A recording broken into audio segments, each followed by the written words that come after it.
किसान साथियों, आज हम जानेंगे धान की फसल में हमें सिंगल सुपर फास्फेट का इस्तेमाल कब करना चाहिए, यानी एसएसपी हमें कब डालनी चाहिए और हमें कितनी मात्रा में इसका इस्तेमाल करना चाहिए।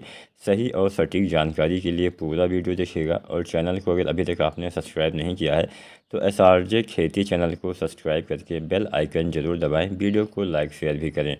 तो चलिए जानते हैं धान में सिंगल सुपर फास्फेट हमें कब और कितनी मात्रा में डालना चाहिए। किसान साथियों, धान में हम एसएसपी खाद धान की रोपाई के समय ही डालते हैं। तो चलिए अब हम मात्रा भी जान लेते हैं। किसान साथियों, यहाँ पे जो हम खाद की मात्रा आपको बताएंगे वो 1 एकड़ खेत के लिए बताएंगे, यानी 1 एकड़ खेत में इतनी मात्रा आपको डालनी है। इसके साथ साथ अगर आप मेरी कोई और भी वीडियो देखते हैं तो वहाँ पे जो भी खाद की मात्रा बताई गई है लगभग सभी वीडियो में 1 एकड़ खेत की मात्रा ही बताई गई है। इसके साथ साथ किसान साथियों, यहाँ पे जो हम खाद का फार्मूला बताएंगे वो हम दो तरह से बताएंगे, क्योंकि हमारी बहुत सारी धान की किस्में थोड़ा जल्दी तैयार हो जाती हैं तो वहीं कुछ किस्में थोड़ा सा देर में तैयार होती हैं। तो जो हमारी धान की किस्में जल्दी तैयार होती हैं उसमें कम खाद, और जो धान की किस्में देर से तैयार होती है उसमें कम दिन वाली किस्मों की तुलना में थोड़ा सा ज़्यादा खाद आपको देना पड़ता है। तो चलिए सबसे पहले हम जानते हैं जो हमारी हाइब्रिड धान की किस्में 120 दिन से कम दिन में तैयार हो जाती है उसमें आपको कितना सिंगल सुपर फास्फेट डालना होता है, साथ में अन्य कौन कौन सी खादें आपको डालनी चाहिए। यहाँ पे हम किसान साथियों धान की रोपाई से धान की कटाई तक संपूर्ण खाद की मात्रा आपको बताएंगे। तो धान की रोपाई के समय जो हमारी किस्में जल्दी तैयार हो जाती है उसमें किसान साथियों आपको एसएसपी यानी सिंगल सुपर फास्फेट डालना है लगभग 81 kg। इसके साथ में किसान साथियों आपको डालना है पोटास 11 kg।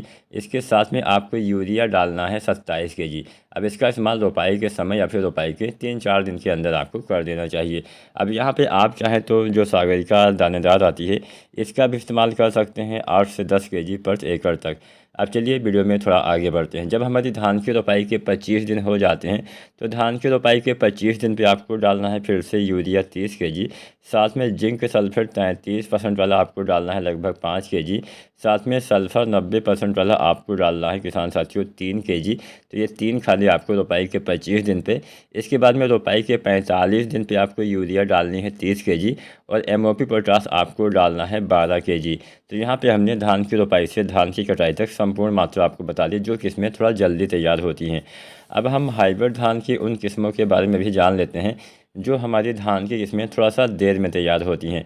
तो देर से तैयार होने वाली किस्मों में यानी 120 दिन से ज़्यादा दिन में तैयार होती हैं। तो इस किस्म में आपको जो देर से तैयार होती है उसमें आपको सिंगल सुपर फास्फेट धान की रोपाई के समय 110 kg डालना है। इसके साथ में यूरिया आपको डालना है 35 kg। साथ में एमओपी पोटास आपको डालना है 20 kg धान की रोपाई के समय। आप चाहें तो साथ में सागरिका दानेदार जो आती है, चाहे सागरिका Z++ हो चाहे हो सागरिका गोल्ड, 8 से 10 kg पर एकड़ तक रोपाई के समय इसका भी इस्तेमाल आप इन्हीं खाद में मिला के कर सकते हैं। इसके बाद में जब आपकी धान की रोपाई के लगभग 25 से 30 दिन हो जाएं तब आपको फिर से यूरिया 40 kg। इसके साथ में वही आपको डालना है जिंक सल्फेट डालना है 33% वाला 5 kg और सल्फर 90% वाला आपको 3 kg इस्तेमाल करना है रोपाई के 30 दिन पे। इसके बाद में रोपाई के जब आपके 50 दिन हो जाते हैं 45 से 50 दिन पे आपको यूरिया 40 kg और एमओपी पोटास 20 kg इस्तेमाल करना है। तो यहाँ पे खाद की मात्रा लगभग सभी खाद की मात्रा थोड़ा सा बढ़ जाएगी।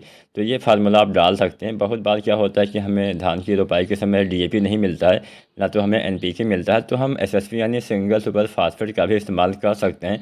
इसके इस्तेमाल से भी आपको अच्छा लाभ मिलेगा, अच्छी कंपनी का आपको इस्तेमाल करना चाहिए।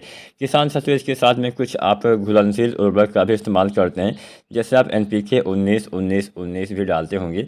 तो इसका इस्तेमाल रोपाई के 25 से 30 दिन पे करना होता है या फिर 35 दिन तक आपको कर देना चाहिए, और इसकी भी आपको 1 से 1.5 kg मात्रा पर एकड़ तक इस्तेमाल करना है। दूसरा एनपीके आपको डालना चाहिए 05234। इसका इस्तेमाल धान की फसल में बालियाँ निकलने से पहले यानी गबोड अवस्था में करना होता है, और इसकी भी आपको 1 से 1.5 kg मात्रा पर एकड़ तक आपको डालनी चाहिए।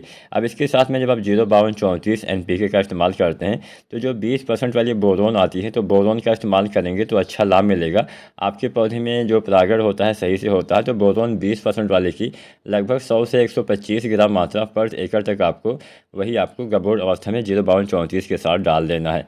अब इसके बाद में हम अंतिम जो घुलनशील उर्वरक डालते हैं वो डालते हैं एनपीके 0050 50% पोटेशियम 17.5% सल्फर पाया जाता है। इसके इस्तेमाल से क्या होता है कि अभी तक आपके पौधे ने जितना भी भोजन पत्तियों में इकट्ठा किया हुआ होता है, मतलब हमारे पौधे कुछ भोजन भी इकट्ठा करके रखते हैं, तो वो सीधा सीधा दाने तक ट्रांसफ़र हो जाता है, जिससे आपके दाने का भराव, दाने में वजन, दाने का चमक अच्छे से रहता है। तो इसका इस्तेमाल धान की फसल में बालियाँ निकलने के बाद दाने भरते समय आपको इस्तेमाल करना चाहिए। बस इसके बाद में कुछ नहीं करना है। जब भी आप इन खादों का इस्तेमाल करें उस समय एक सावधानी यही बरतनी है कि आपके खेत में पर्याप्त मात्रा में नमी होनी चाहिए। इसके साथ साथ जब भी आप यूरिया और पोटास एक साथ मिलाएं तो आपको बहुत लंबे समय तक मिला के रखना नहीं होता है, मिलाने के तुरंत बाद इस्तेमाल कर दीजिए। इसके साथ साथ कभी भी आपको जो जिंक है इसका इस्तेमाल रोपाई के समय नहीं करना है। उम्मीद करते हैं वीडियो पसंद आई होगी। वीडियो पसंद आई है तो लाइक करें और SRJ खेती चैनल को सब्सक्राइब करें। धन्यवाद।